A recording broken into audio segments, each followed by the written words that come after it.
What we're going to talk about today is educational. Nothing here is medical advice, not intended to be medical advice. So if you have any health conditions, please do seek out a medical healthcare provider. If you have questions, you're welcome to get involved and ask Ellie questions during this presentation. You can post your questions in the chat and I'll moderate those. We want to let you know that this is being recorded and it's going to be available on other sites. So if you choose to raise your hand, your voice will be recorded, just to be aware of that. We're pretty good at putting the video of only Ellie or myself for the recorded version that goes out later, but your voices will be captured on the audio, so I just want you to be aware of that. Ellie, did I miss anything on that introduction? No? I think we're good. Yeah. So yeah, what I was saying was I also encourage dialogue throughout the presentation. We don't just have to hear me talk for an hour and then have questions at the end. We can have a lively conversation throughout, and I like that. So feel free to join in. So should I get started? Yes, please. Yeah, we're ready for you to share your presentation and start. Alrighty. Can everybody see this? And Yes. yeah, it looks nice.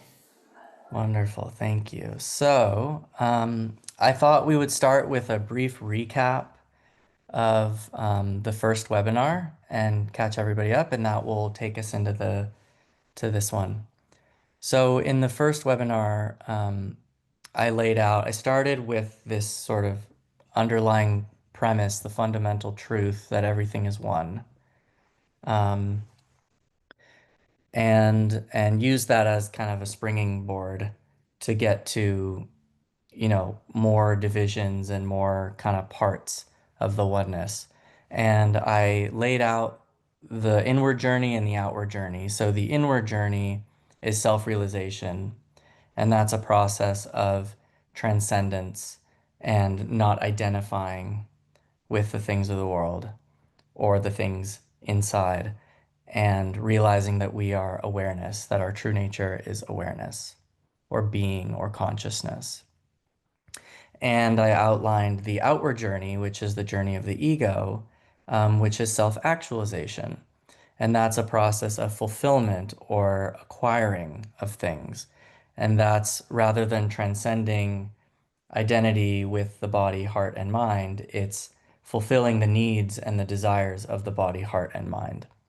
And then at the end, I talked about how both of these paths are actually crucial and important for the complete fulfillment of our human lives, and that they seem contradictory, but they're actually the same process when seen from a higher view.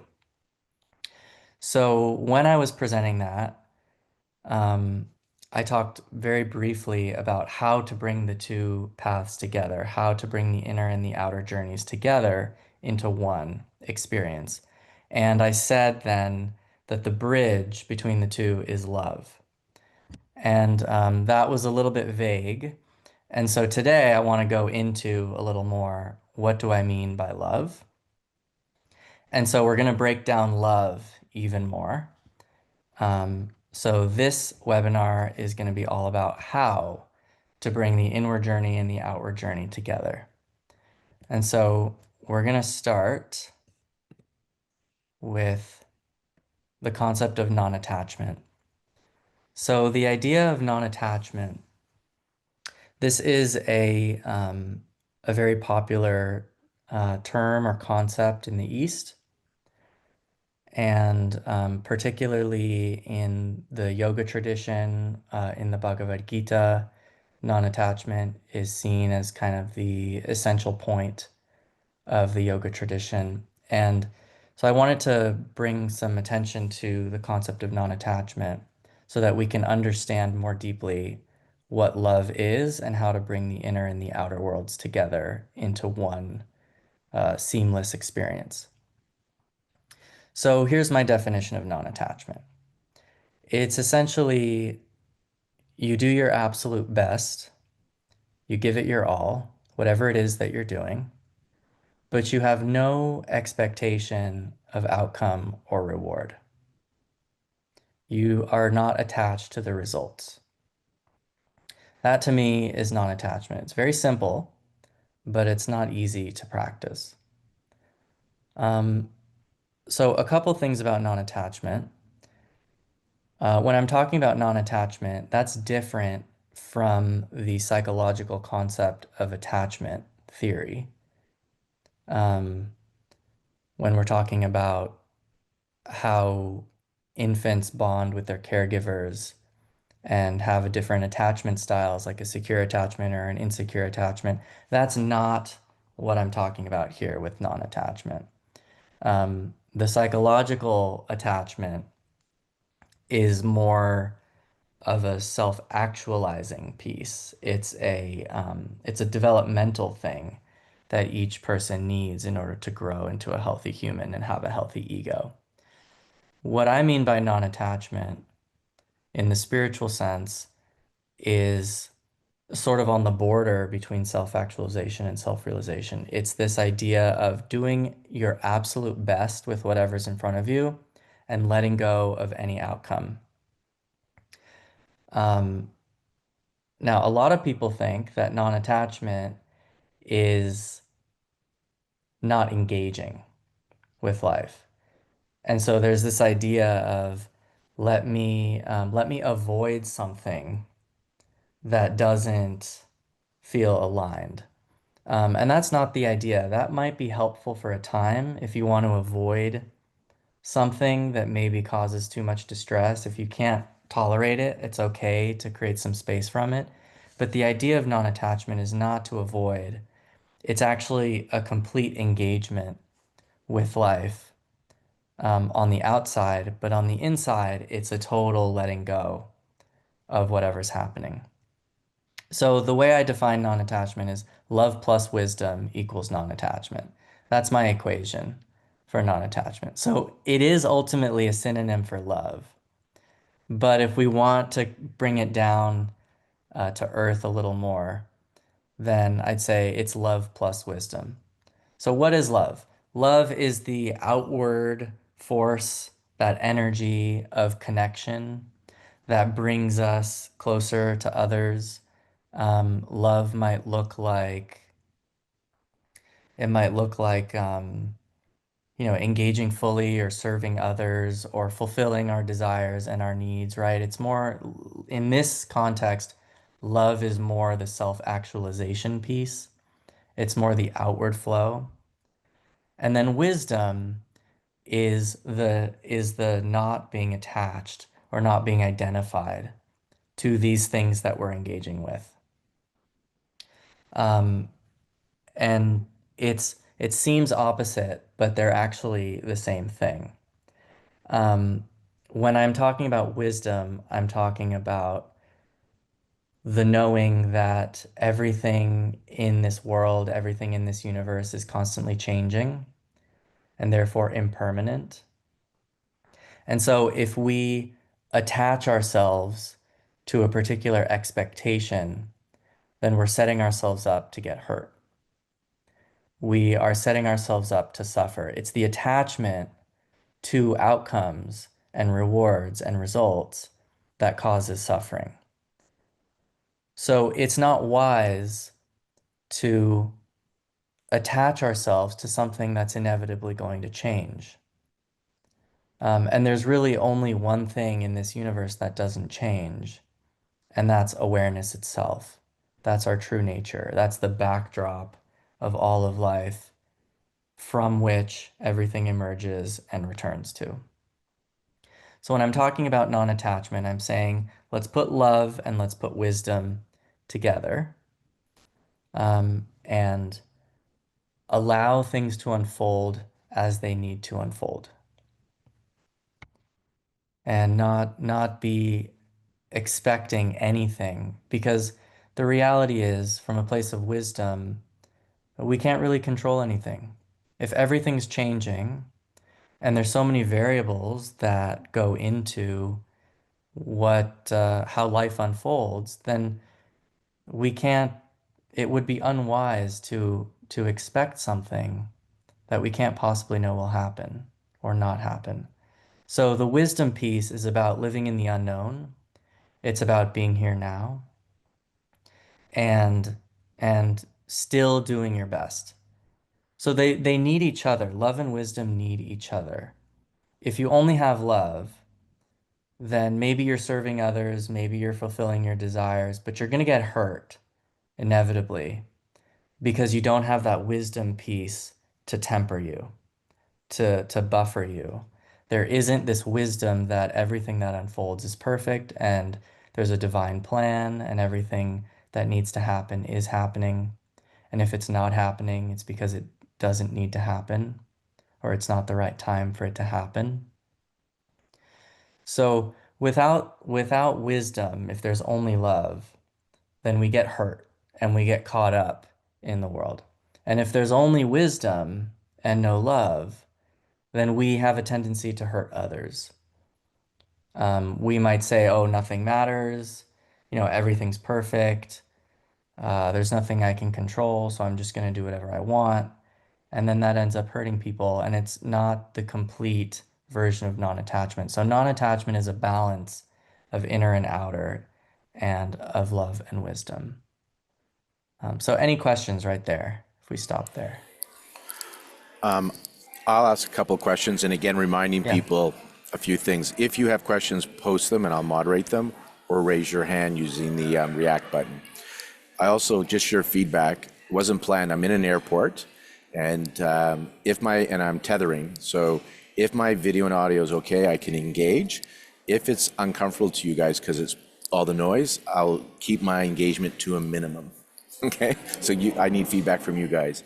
Ellie, the question I have on non-attachment there is there a degree to it, and putting this into practical experience? Can you have a desire for an outcome, want it, but you're not overly attached? So can you be not Yeah. attached if you have a desire? Like I want it, and I'm aware I may not get it. I may even be aware that I'll feel disappointed if I don't get it, but I'm not going to suffer. Where sometimes I have this belief I need it to be this way. It's an over desperation of attachment. It has to be this way because I think I will not be okay if I don't have it this way. So I wanted you to clarify, non-attachment isn't you're flippant and don't care. No. Non-attachment is a different intensity of a desire maybe. Like you still want it, but you're not overly attached that you need it. Yes, yes. And this is where a lot of people get confused about non-attachment. They misunderstand it and they think it's about non-engagement, but it's not about that. It's about non-attachment. And so what I think you're getting at, Lauren, is this idea of preferences. And so we can still have preferences. That exists on the human side of things, on the love side. We can still have preferences. We can still prefer to have a nice relationship with someone rather than a not so nice relationship with someone.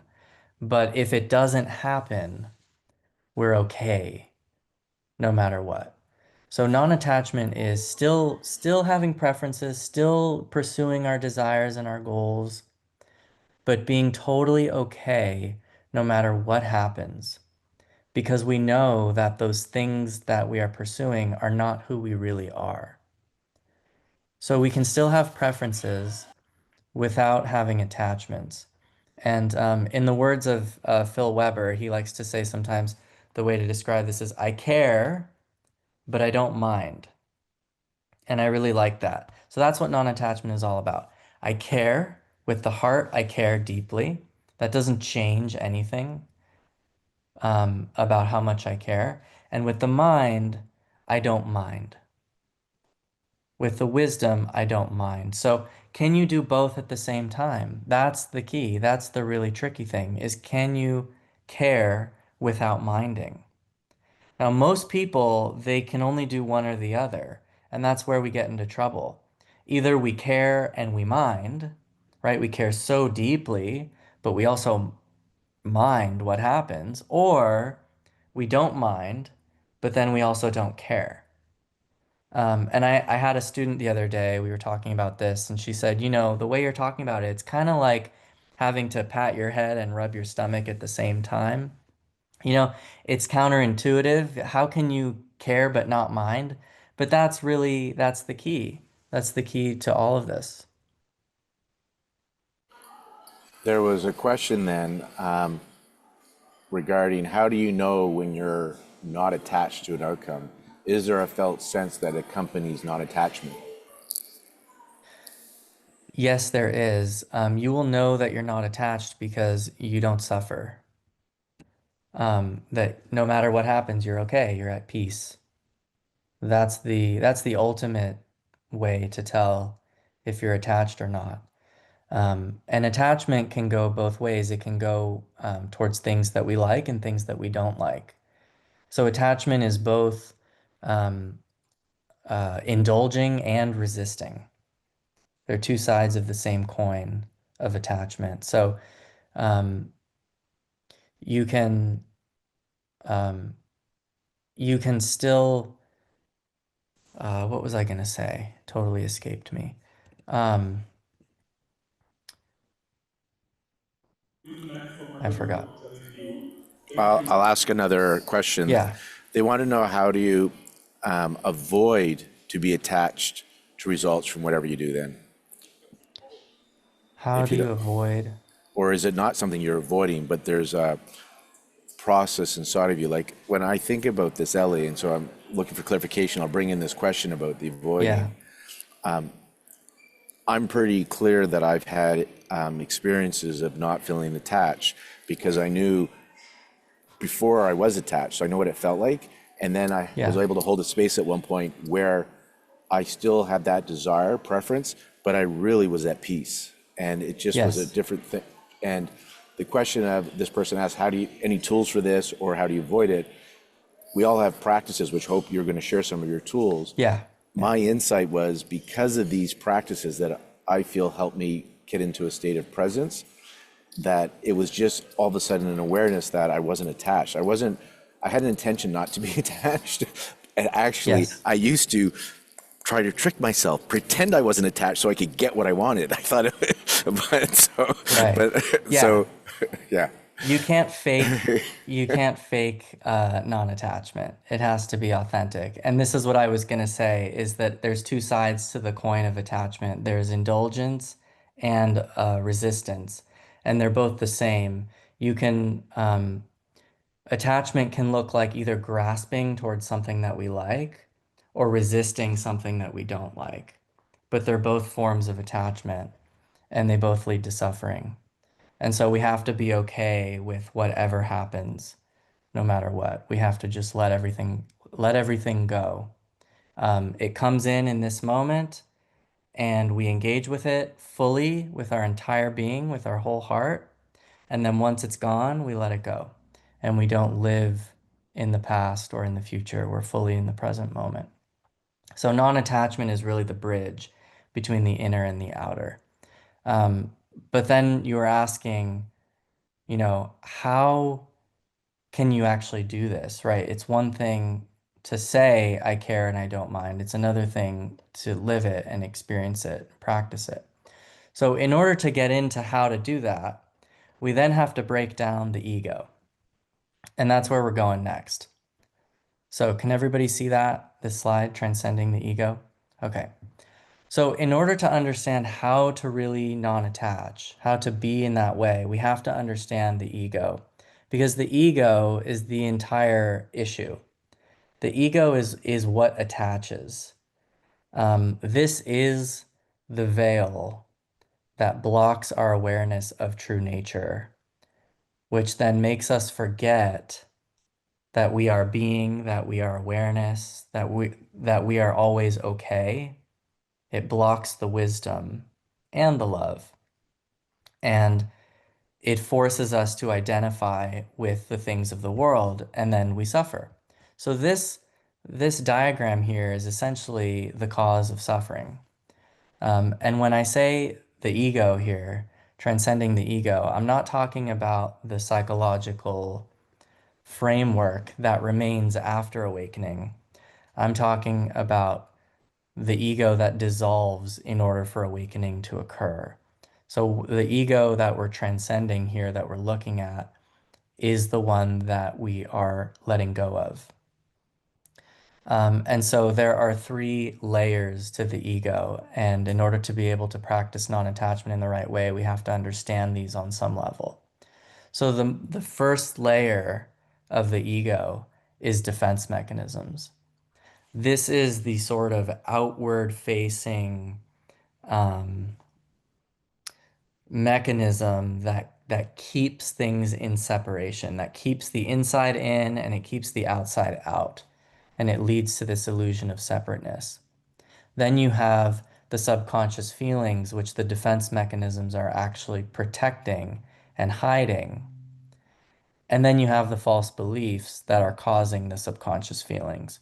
Once you can get behind the false beliefs, you will see your true nature, which is awareness. And so we can get into each of these layers in more depth. But first, I want to point out that in the diagram, you can see the true self is sort of trying to shine its light, its pure light, but it can't cross through the barrier of the ego. So the ego is what dims the light of true self. Even though true self is always there, it can't be touched, it can't be changed. The ego sort of veils it and blocks the light of awareness from being able to escape and merge with and connect with everything else in the universe in our experience.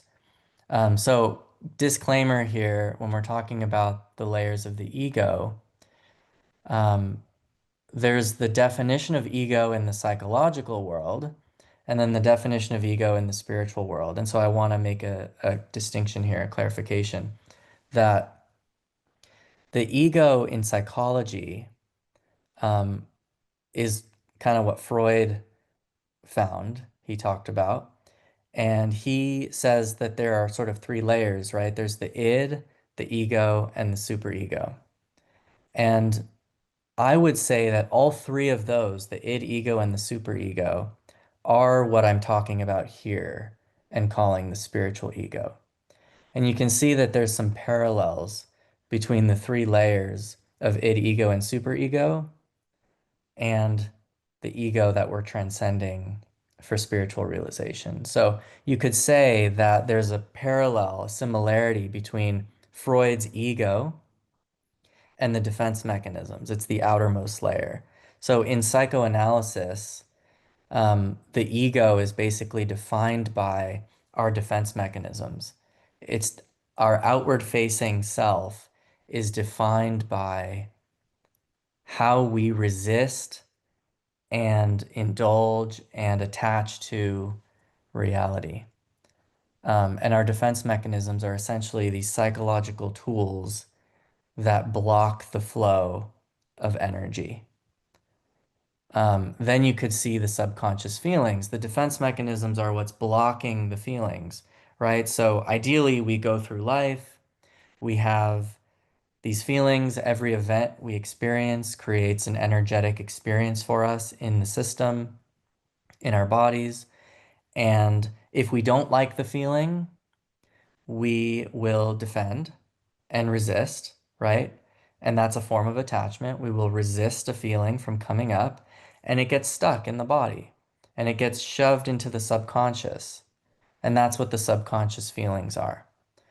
So you could say that the subconscious feelings are maybe not totally equivalent, but parallel to Freud's concept of the id. Basically, the instincts and the urges hiding underneath the more base feelings and things like that. Um, so the defense mechanisms block the flow of energy. Once they're blocked, they become subconscious. This is the subconscious feelings. And this is essentially what I would call karma as well. This whole diagram is essentially what karma means. So we want to get through these. So the defense mechanisms block the feelings. And ultimately, when we can undo the defense mechanisms, we can allow the feelings to come through and release them. And then we'll start to see that there's a deeper layer going on as well, which is the false beliefs. And this, you could say, is equivalent to the superego. It's basically our mental story, our conditioning, that tells us kind of who we are and what our identity is in the world. And so ultimately, everything comes back to these false beliefs. All of our suffering, all of our attachment and resistance comes down to these false beliefs. Once we can get past the false beliefs, meaning once we can see the story that we're telling ourselves and learn not to trust it anymore, then we can get to our true self and we can see that we are awareness. We're not an ego, we're not a story, we're not an identity. We're the pure being, the I am, that's always there in everything. And so this is how we practice non-attachment. So there's a sort of outward version of non-attachment and an inward version of non-attachment. The outward version of non-attachment is not to be attached to particular outcomes and results and objects and things of this world. The inner form of non-attachment is not being attached to defense mechanisms, not being attached to subconscious feelings, allowing the feelings to flow, and not being attached or identified with these narratives or these beliefs that we tell ourselves. So if we can do both the inner and the outer non-attachment, then we will arrive at our true self, and the light of our true self, the light of awareness, can shine through unimpeded. So let's stop there and we can break it down. Ellie, do you hear me before I ask the person's I can question? hear you. Okay. Yeah. Any reflections on a felt sense of what I call sadness when an attachment dissolves? Yeah. This is something that I was possibly planning on talking about in a future webinar. Um, Letting go of attachments, we are inevitably going to feel a sense of grief. So grief is a process, not a feeling, but sadness is one aspect of the process of grief. And I like to talk about grief as it's sort of like the human way of letting go of attachments. It's the experience of letting go of an attachment. That's what grief is. So when we let go of an attachment, we are inevitably going to have some sort of grieving process because we're letting go of something that we identified with. We are going to feel a sense of loss. And so this isn't, always talked about in on the spiritual path, but grief is a huge part of the spiritual process. Because remember, self-realization is all about letting go. It's all about surrender. It's not about acquiring, um, it's about transcending.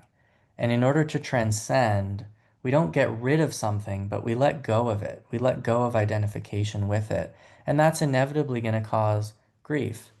It might also cause bliss and feelings of liberation, but it's also going to cause feelings of grief and sadness.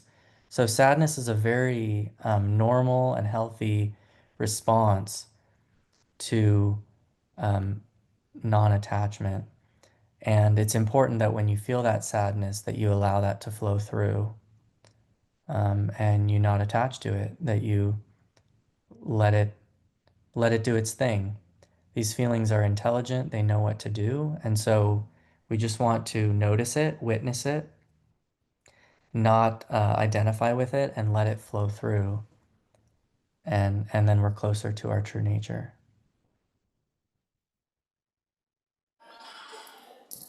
There was a comment just from when you were teaching, not when you were answering this question, just Okay, saying this inner and outer attachment explanation is helpful. Like, so what you've shown here is cool. helpful. Glad to hear it.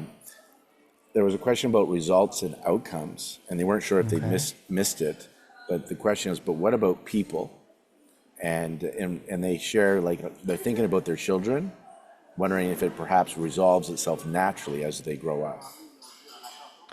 Cyprian, I'm interested to know a little more about what you mean regarding children, if you're willing to share.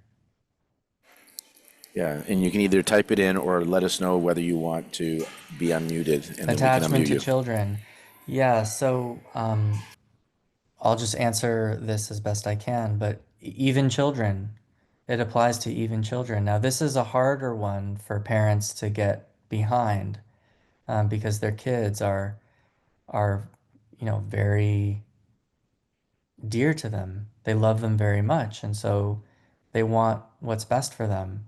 But actually, if you can let go of attachment to your children, you're going to be more loving for them because you're going to allow them to become who they are and who they want to be, and that's ultimately a loving thing to do. So, for example, as a therapist, I deal with this all the time. Um, you know, I'm not their parent. I care about the outcome of their life, but I'm more objective and I can see things. I can see the forest for the trees. I can back up and kind of see things more objectively. And because I have that objective wisdom, because I have that non-attachment, I'm actually able to see their situation more clearly and help them in a better way. If we're attached to our kids, then we actually, and attached to the outcome of their lives, then we're actually not able to love them in the fullest way. And I know that's hard sometimes for parents to hear, um, but non-attachment applies to all things, even your kids. And, we just have to bring in the wisdom piece, which is that your kids don't actually belong to you. There's a beautiful poem by Khalil Gibran from the Prophet when someone asks him about children. They say, "Speak to us of children," and he says something along the lines of, "Remember, your children are not yours. They are on loan to you from God. They are they are coming through you. They come from God, and you are sort of uh, taking care of them for a time, but you have to let go of them as well." And so even kids, that's sometimes the hardest one, is letting go of our roles as mother, father, caregiver. Um, Now that doesn't mean we can't still parent them and discipline them. You certainly can, but just don't be attached to any outcome. Again, love them as deeply as you can, guide them as best you can, but be okay with whatever happens, and you won't suffer. And moreover, you'll help them learn how to not suffer themselves by being a model or an example for them.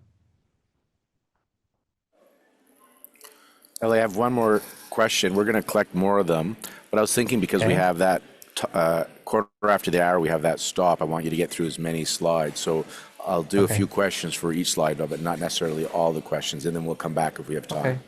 Okay. For this All slide, right. wondering how this is different from Buddhist psychology. It seems very similar, and I'm assuming we are building on this as it relates to body therapy. Sure. I'm not super familiar with Buddhist psychology, but I imagine it is based on the same principles. These ideas of impermanence and compassion, that we can still um, love as deeply as possible, but be okay no matter what happens, and know that whatever happens is perfect. Um, yeah. And I'll add or ask for Yeah, clarification. please do. My understanding of what we're doing here and engaging with you, and when we have that podcast interview, is that you're self-realized, and so less. This is less about concepts that are coming from somewhere else, and the truth that you've become aware of. Yeah. And the truth is truth. So probably many traditions will line up with what you're sharing if Yeah, exactly. if truth is universal. Yeah, Thank you. exactly. Okay. So any other questions on the ego? No, somebody mentioned you leave in the presence and let it go and let it go. Yeah. So when we're talking about non-attachment, I want to come back to non-attachment. This is how you can really practice non-attachment. You have to become aware of your defense mechanisms. You have to become aware of all the ways in which you avoid or resist reality as it is in this moment. And there are examples of defense mechanisms like, projection, where you have a feeling inside and you project it outward. So the mind, in an attempt to avoid having to feel the feeling, you project it outside and assume that it's coming from someone else or somewhere else. That's projection. That's an example of a defense mechanism. And we think it's coming from the outside, but in doing that, in projecting that out, we're actually just keeping the feeling stuck in the body. And another example would be this is one that I experienced a lot with my health issues was somatization, where in an attempt to not feel a feeling that's coming through, it gets stuck in the body, it gets suppressed and expressed through physical pain and illness. That's another form of a defense mechanism. Or compartmentalizing, or humor sometimes can be a defense mechanism when we don't want to face something that's tough. So the idea is we have to notice all of our defense mechanisms and put them to the side so that we can fully engage with life as it's coming towards us, and allow the feelings to come through. And the reason why we have defense mechanisms is because we have false beliefs. So it always ultimately comes back to these false beliefs and false identity that we believe we are. So some common beliefs are, I'm bad, or I'm not good enough, or the opposite, I'm good and I'm better than everyone else. Or a big one for the ego is I am the doer, right? The ego thinks that it's the one that's in control and it's the one that dictates how life ought to look. But that's a false belief. That's not actually what's happening. So there's lots of false beliefs. They can be positive, they can be negative, they can be neutral. Even the belief of I am a mother, I am a father.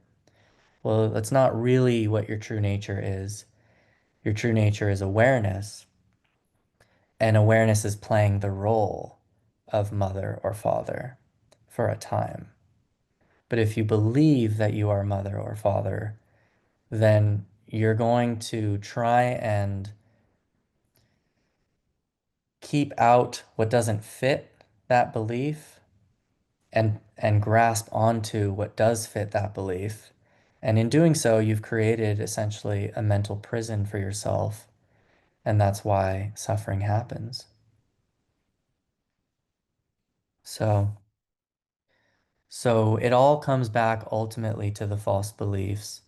And another thing to say about the beliefs is that they're not always just mental. They ultimately come from the level of the mind, but the mind exists everywhere throughout the system, in every cell of the body. And so a false belief can also be like a feeling or a felt sense. It's like a vibration, um, essentially, that has a story with it. Um, so that's how a belief can show up. It's not always just a thought. It can be like a felt sense, thought slash feeling. And ultimately, we have to let that go and realize that we exist beyond the mind and the heart as well. So, There's a comment. go ahead. As someone who has tried to maliciously kill the ego, spiritually bypass, and repress feelings, these webinars are incredibly helpful. Most of the teachers I've come across have explicitly or implicitly said to leave the ego alone, which has left me in emotional turmoil. Thank you for intertwining the inner and outer. If that was just Thank a you. I'm comment. glad to hear that. Yeah. If you believe you are not good, what sort of defense mechanism do you use? Yeah, so that defense mechanism is probably called idealization and devaluation. So there are two defenses that go together.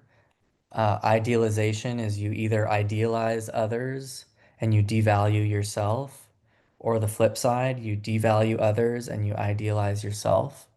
Both of those are um, a defense mechanism. So if you're not feeling good enough, then essentially you are putting others on a pedestal and you're putting yourself down in a one down position. And that's a defense mechanism. And that's based on a false belief that you're not good enough. So if we really examine that belief, is it true? You know, if we use, for those of you familiar with the Byron Katie method called the work, once you become aware of that belief, I'm not good enough. Okay, is it true? Let's bring it into the light of awareness and examine it. Is it true that you're not good enough? And can you be absolutely certain that this is true? And the answer, if you look deeply enough, if you give it just a little bit of scrutiny, just a little bit of logical thinking and awareness, you will see that no, it's not true. And you can't possibly know whether it's true. Um, and so eventually, when you see that, you let it go. And then you'll feel, a huge weight lifted off of you. And you'll see that everybody is the same, everybody's equal.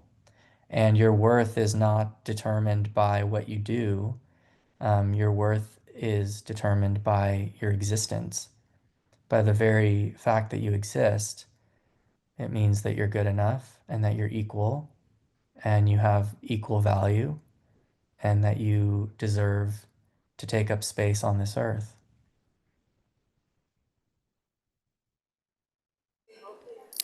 Ellie, another question for you. Yes, go ahead. How do you work with unconscious false beliefs?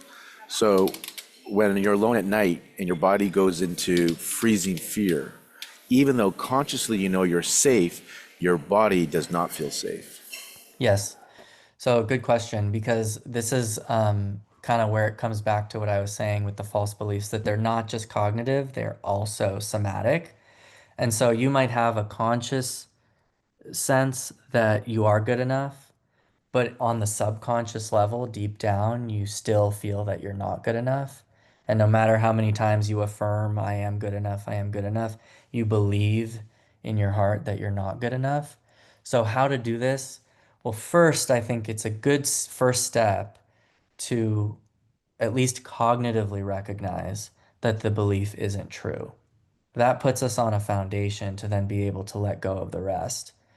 If you can at least cognitively know, okay, I know this belief and this thing that I'm feeling isn't true, then you can locate where in the body you feel that feeling and you create space from it, meaning you let go of attachment. You non-attach to the feeling inside. So where do you feel that feeling? There's always going to feel, there's always going to be a physical location to where you feel anything, any form of suffering, emotion, narrative in the body. So locate where you feel that in the body, relax around it, create space around it with your awareness, step back as best you can, and let that feeling go. Meaning you let that energy flow through. It's just energy. This false belief in your body that you're not good enough, it's just a vibration of energy or of mind. And so what you want to do is you have to create space around it. You don't want to engage with it. You don't want to fight with it because that's another form of attachment. You want to simply back up, create space around the feeling, and let that feeling flow out. It will release the subconscious feelings underneath it. And then once those feelings underneath the belief are are released, then the belief itself will collapse because it's got nothing to feed on. So I hope that helps. So this work is very somatic. It's not just cognitive. It engages the entire body, heart, mind system.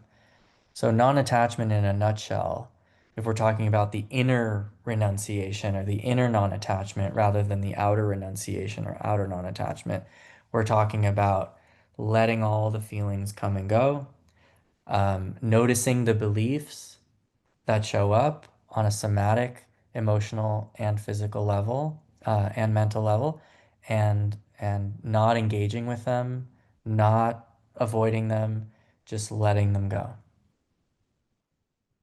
And they know what to do. So if we create enough space around them, they will release on their own. Ellie, I'll invite you to go to the next slide. I'll still keep collecting the Okay. questions, but for time, just so you can get through some of the concepts and tools that you're planning to share. Okay. So this next slide, we don't have to get to all of it today. If we get to some of it, we can just continue the next time. And I can't see the time, Lauren, so you'll have to keep me uh, apprised of that. So this goes into harmonizing the self. So with the ego, with the previous slide, those things are what we're transcending, meaning we're not attaching to. But that doesn't mean that we don't still use the mind, heart, and body. So this diagram, this was inspired by the Native American medicine wheel. And it basically shows what the self is made of. And I think it's important to address this so that we don't get confused. Ultimately, our true nature is spirit or awareness. That's our being. But we still have a mind, a heart, and a body. The mind, essentially, its function is thinking, the heart's function is feeling, and the body's function is sensing. And we can still use these tools um, on our journey. So when we're practicing non-attachment, we're not letting go of the mind, the heart, or the body. What we're letting go of is the ego, is the darkness, the veil, the defense mechanisms, the subconscious feelings, and the false beliefs. We still use our mind, heart, and body, and we are our spirit. And when we realize that we are the spirit, we see that even the mind, the heart, and the body are made of spirit. They are made of the same awareness, but they're in a different form as the pure awareness.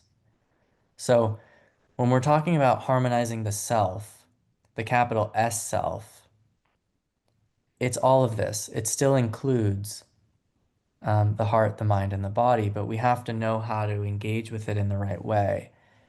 And we have to realize that the the ego is the dark side of the self. It's the unconscious side. So the unconscious side of the mind is the false beliefs. The unconscious side of the heart is the subconscious feelings. The unconscious side of the body is the defense mechanisms. So that's all we have to let go of. We don't have to let go of the heart, mind, body. And the reason I bring this up is because we want to acknowledge that this is what we're working with here. This is our whole system, body, heart, mind, spirit. When we're operating in ego, each of these four functions are operating differently than when we're um, not in ego, than when we're awake. So, for example, when we're operating in ego, the spirit section is on a spectrum from unaware to aware. So, when we're in ego, we're unaware. The spirit part of us is unaware. When we're in heart, the spirit part of us is closed, or I'm sorry, when we're in heart, the ego part of us is closed. So the heart functions on a scale from closed to open. When we're in ego, the heart's closed. When we're awake, the heart's open. When we're talking about the mind operates on a scale from empty to full, or quiet, right, to loud or busy, filled with thoughts. When we're operating in ego, the mind is full and busy and loud and cloudy. And when we're operating from awareness, the mind is quiet and empty. Same with the body. When we're in ego, the body is tense. When we're awake, the body is relaxed. And so bringing the self, harmonizing the self into this, I think is helpful because it shows us, okay, what does this actually look like when we're in ego versus not in ego? So when we're in ego, we're unaware, our minds are very loud, our hearts are closed, and our bodies are tense. That's one extreme. And when we're in the self or awareness, we're aware, our minds are quiet, our hearts are open, and our bodies are relaxed. So another aspect to non-attachment, if you want to really practice non-attachment and get good at it, is you can focus on these four aspects of your being and work on getting them to the aware side of the scale. So you want to, and this is where I get to the methods and techniques. So you want to be aware, quiet the mind, open the heart, and relax the body. If you can do all four of these things, then you'll be practicing non-attachment and you'll be awake. For all intents and purposes, you'll be awake. Or at the very least, you'll get there very quickly. And then with each of these four, I gave a number of tools and techniques that people use um, for those to get there, basically. So, and we can go into those if we want, maybe next time too. But essentially, this is another way of looking at how to practice non-attachment. Um, from the ego perspective, we can um, we're letting go of defense mechanisms, subconscious feelings, and false beliefs. From the self perspective, we are practicing awareness, quieting the mind, opening the heart, and relaxing the body.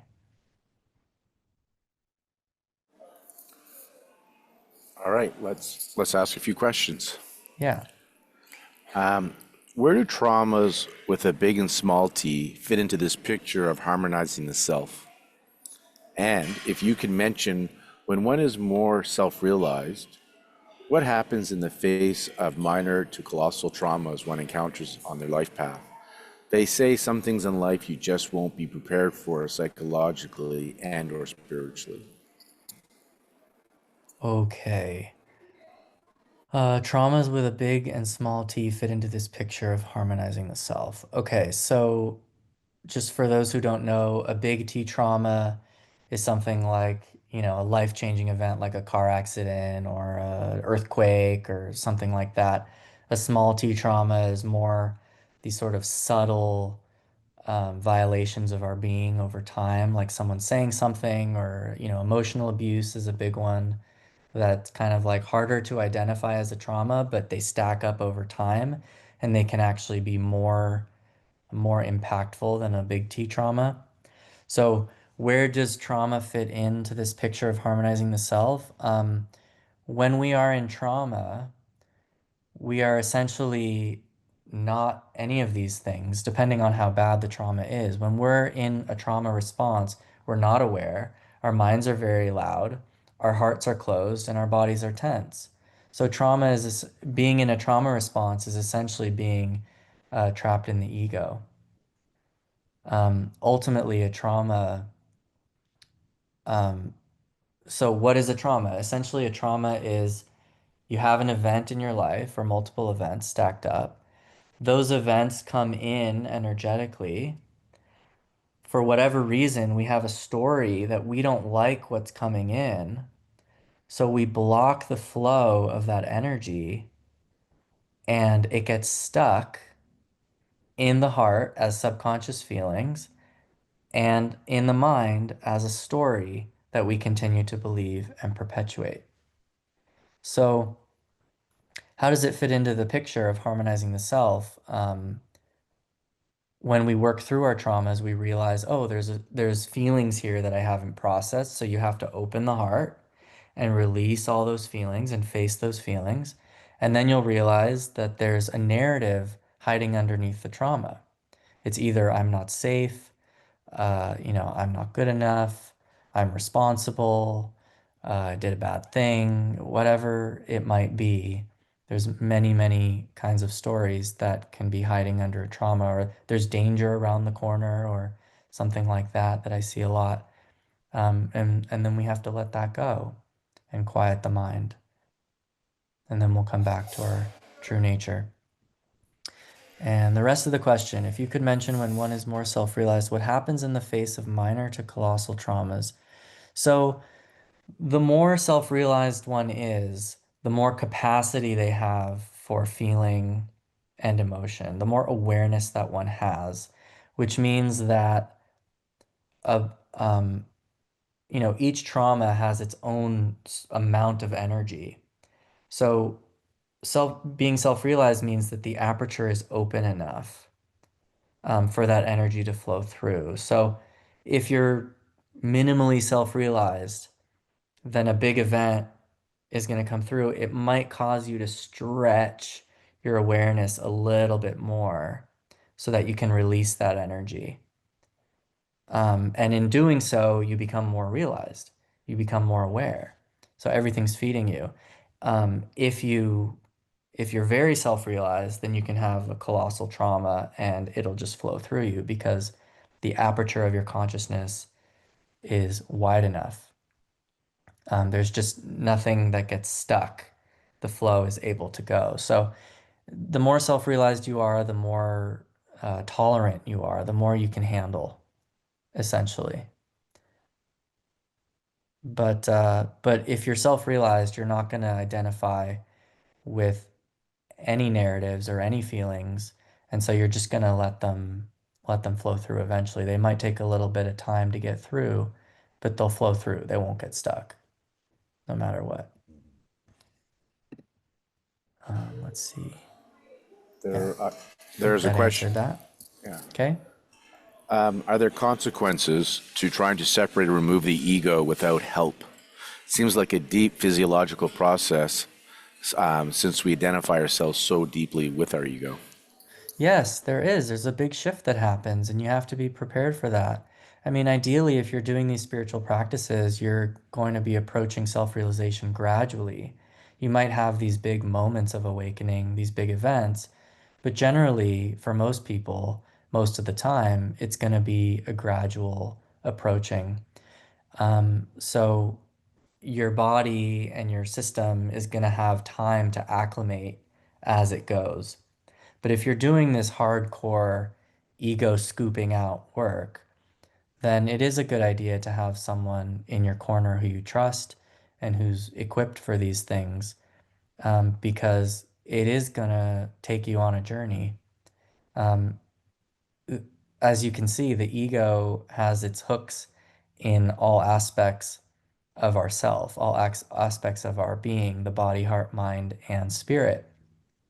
So when we're transcending the ego, the body, heart, mind, and spirit are going to have to adjust to the absence of the ego. They're going to have to adjust to the new normal. And so that's going to require a little bit of rewiring on the level of the nervous system, on the level of the heart and emotions.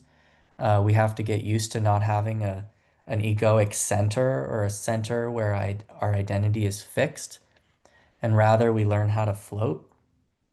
We let go of all anchors and we learn how to float. And that can take time. It took a while for me, and I needed help. And I'm not sure where I'd be if I didn't have it. So,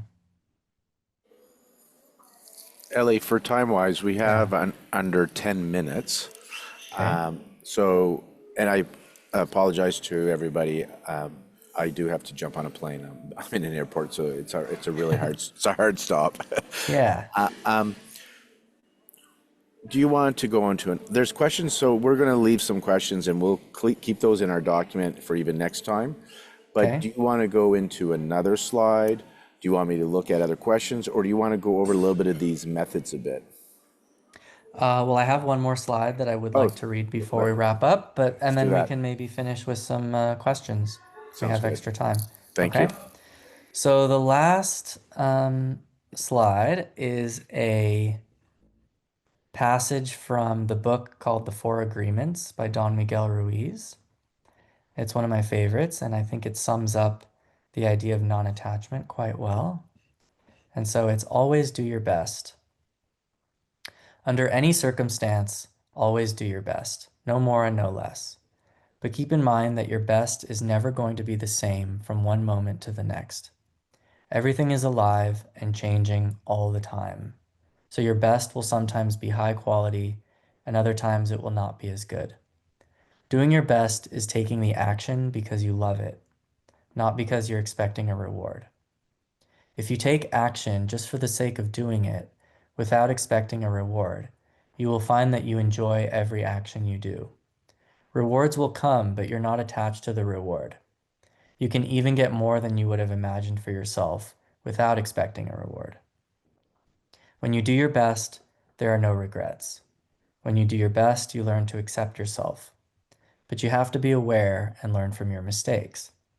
Learning from your mistakes means you practice, look honestly at the results, and keep practicing. This increases your awareness. Whatever life takes away from you, let it go. When you surrender and let go of the past, you allow yourself to be fully alive in the moment. If you do your best in the search for personal freedom, in the search for self-love, you will discover that it's just a matter of time before you find what you're looking for. And I'd like to add here that, Don Miguel Ruiz, I think, did a nice job of balancing that love and wisdom, the doing your best, but letting go of the results and the rewards, and the wisdom of everything constantly changing. And so it's not wise to attach ourselves to things that constantly change, and everything is constantly changing. So it's not wise to attach ourselves to anything at all, other than our own awareness. And also, I would add that everybody is always doing their best, no matter what. You can't not do your best. So hopefully you can find comfort in that. So yeah, any questions before we end? And Yeah, thank you. you can go to any other slide. Can you go to the previous slide? Yeah. Where would breath work come into this holotropic? I've often found that as an interesting modality to bring up energy and release it. And Yeah. I will add, I'm very aware that some techniques, it's not so linear. All levels are getting addressed Yes. when you do something, but sometimes Yes. one is more than another. But Yes. I'm not sure if I was reading, but I'm not sure if breath work is on your list. Is it something that you have done, or you would think it's something that Absolutely. would fit here? And where do you think, if you had to put it into a section? Yeah, I completely agree with you. All of these methods, in one way or another, work on all four of these aspects of our being. But maybe there's a focus in one location or another. Because in reality, everything is one, right? We always have to come back to that. Everything is one. So the body, heart, mind, spirit is one system. It's one self that we're operating. And so if you impact one aspect of it, the other three aspects are going to be impacted. So it doesn't really matter which way you go, but I would encourage you to find kind of your path and what feels most aligned with you in terms of your personality and your interests. And my plan is next time to also talk about intuition, because that's how you figure out which methods and techniques to use. But to come back to your question of breathing, I put it in the relax the body category. I put deep, slow breathing because it just feels to me like it's more of a somatic thing. But if we're really going to talk about the breath, I'd say it's central to all four. It's really an effective technique, which is why a lot of meditations tell you to focus on the breath. Because when you slow down the breath, you are relaxing the body. You're opening the heart because the breath is ultimately energy, and that's what the heart is. You're quieting the mind. If anyone's ever taken a deep breath, they've noticed that their mind gets quiet and it increases awareness. So the breath is a really great cornerstone technique to rely on if you're wanting to get your whole self into alignment, into harmony. And then this will be our last question because of time clarification. Okay.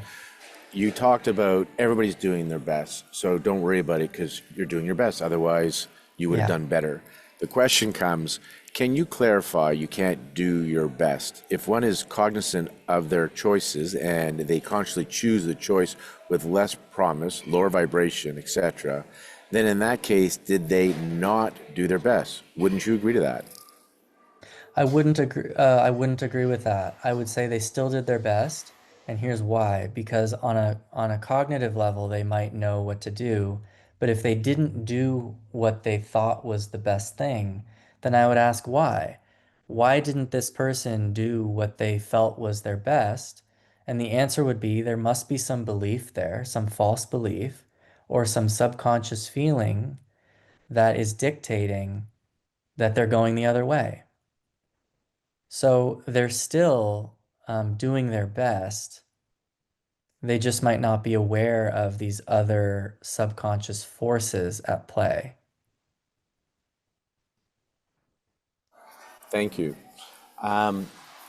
So there's where we get into other dimensions, right? It may look like from a very physical level they're not doing their best, but from a whole other perspective, they're always doing their best. Thank you. Yeah, exactly. I rem- So, yeah, yeah, finish, please finish that I thought. just wanted to summarize real quick. So, non-attachment, this whole webinar was about getting into the how, right? How do we bring the inner and the outer paths together? And the answer I'm providing today is non-attachment. But there's an outer form of non-attachment and an inner form of non-attachment. And the inner form of non-attachment is becoming aware of these layers of the ego, right? The defenses, the subconscious feelings, and the beliefs, and transcending those, letting them go. The outer form of non-attachment is harmonizing the self. It's being aware, quieting the mind, opening the heart, and relaxing the body. So you can do either of those two methods depending on which one you prefer, or both, and you're guaranteed to realize your true nature sooner or later. Thank you, Ellie. And reminding you that Ellie does psychotherapy practice in the state of California, that you can work with him in person or online. And then self-realization, if you want to do one-on-one, he also does that anywhere in the world online, so you don't have to be in California. And he does it by donation. And so you can connect Ellie directly for that information. And I hope Mhm. to see many of you in October. And Ellie, again, thank you for your time. And I'm glad it worked out. I haven't missed my flight. We were able to talk. It Yes. worked out. And I can tell you, I had a chance to practice non-attachment because I Perfect. was Perfect aware, example.